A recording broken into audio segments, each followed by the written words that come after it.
Hello, hello! So it is rodeo night. That's why I've got the boots on. I only bring them out once a year for this rodeo. So me and my boyfriend are going to it, and I'm gonna bring my big camera lens because I want to get some epic shots of, like, just like the rodeo experience, the riders, the horses, the cows, just like everything. I just want to document it. I think it would be so cool. But I am a little bit kind of nervous because like half of my hometown is going to be sitting in the bleachers watching this thing, and I'm just going to be standing out front with this big old camera. And yeah, I mean, I've been in front of a lot of people, like taking pictures at people's weddings before, but I feel like this is going to be a little bit different, so I'm just going to try to ignore it and have a fun time. So let's go.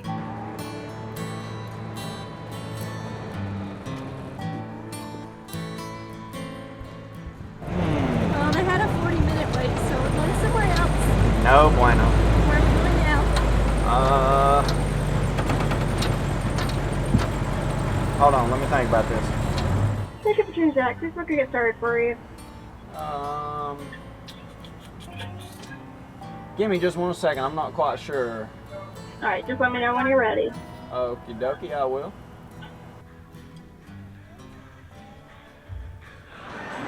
We're outside. Oh, yeah. Yes. Y'all won't start it. Remember, you know what to do.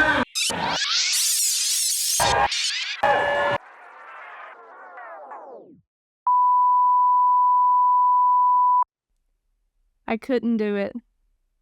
That was the last clip I took at the rodeo over 2 months ago. This is now the failed vlog. Now, obviously, I didn't plan on this video turning into this. I had so many different cool rodeo shots in mind I wanted to capture. The dirt being kicked up from the hooves, the determination on a rider's face, the way the horse's tail whips in the wind, the cowgirl holding the American flag on horseback, the fans cheering for the man on the angry bull, the barrel struggling to keep balance after a close call. But I guess we will have to settle for these clips of me taking some time to myself around my house. From the moment I stopped filming, all I could think about were the words, "the failed vlog." It has taken me over 2 months to film the second part of this video and to think about what I was going to say. Some people told me to just delete the clips that I had already taken and just move on to the next vlog. But see, that just isn't the way life works. You can't just push delete on all of the bad memories and only keep the good ones. Social media is notorious for this, people only sharing the good parts of their lives.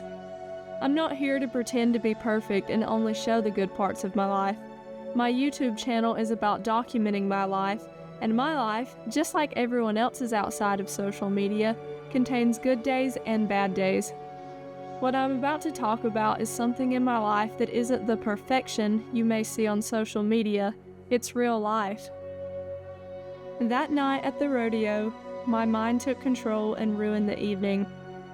If you were there, you could probably tell by the look on my face, which embarrasses me to think about. My stomach started hurting after eating all the fried Zaxby stuff you saw, and my boyfriend and I were bickering a little bit on the way there. This only amplified the main problem though, which is my battle with social anxiety in my hometown.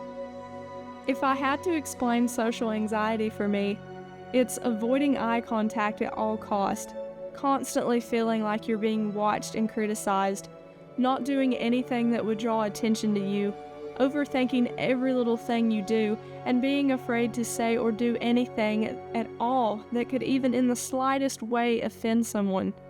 It's also, for me at least, only doing Walmart pickup orders and refusing to go in the store unless someone is with me. I haven't always felt like this though. Only after high school did this start with me, and the thing about my social anxiety is that it is much worse in my hometown. When I moved away for a few years, I loved going into stores by myself and doing stuff alone. I never worried about what a stranger was thinking about me. I felt like I could be myself and no one would care. But now, in my hometown, if I see someone I know who I'm not close to, I want to shrink and hide. It's not that I don't like them anymore or that they did anything at all to me. Most of them are nice to me and I do like them, but for some reason my mind just goes into panic mode. The only thing I can think of that is causing my mind to do this is that I've heard really hurtful things said about me from people who I went to school with, from people who knew me and a lot who didn't know me. Never to my face, but it always got back to me.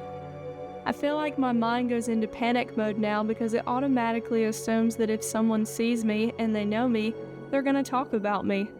They're gonna find something wrong with something I'm wearing, the way I look, what I say, what I do, and if they can't find anything wrong with me now, then they're going to bring up something from my past. My mind thinks that if I stay hidden, they won't be reminded of me, and I won't be brought up. This is an awful way to think, trust me, I know. And deep down, I know that it is all in my head and that no one really cares that much about my life when they have their own. I wish I could reverse this way of thinking back to the way it used to be when I didn't see someone I know and freak out. But anyways, back to the rodeo. When we got to the rodeo, my mind went into panic mode. Walking in front of everyone on the bleachers, I kept my eyes down or away from the crowd. We were supposed to be finding a seat, but I was no help at all. I just could not look over there. When we did find a seat, I didn't want to talk or be touched. I was almost frozen and I couldn't focus on anything I was watching for all the racing thoughts in my head. Could everyone tell me and my boyfriend weren't getting along? I probably had a mad face because I was terrified of being in front of everyone. Are they gonna call me that B word again? Are they calling me snooty again? Are they saying I'm acting like I'm better than them again? Are they calling me to this or to that? Are they making fun of my outfit? Is it too tight and they think I'm looking for attention? Are the men looking at me like I'm an object? There's no way I can get my camera out. The camera already draws attention and they'll laugh and say I'm just a stupid vlogger now. I'll get videoed and be on that Instagram page, Influencers in the Wild. I can't go out in front of all these people and I can't hold my camera up where I'm sitting. I'll block someone's view and they'll be mad at me. I don't want to make anyone upset.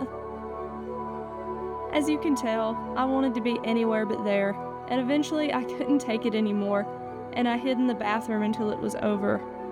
I love rodeos, and this has never happened before this bad. It was all in my head though. My head completely ruined the night, and that's why this is the failed vlog. I guess I'm saying all of this because I want you to know that my life isn't perfect, regardless of what social media shows, and while my mental issues are not even close to what other people are going through, I do have my own issues too. I'm also saying this because I know more people struggle with this than they may show. You're not alone if you feel this way too. Here are some things I want to remind you of that I have to remind myself of sometimes. It is all in your head.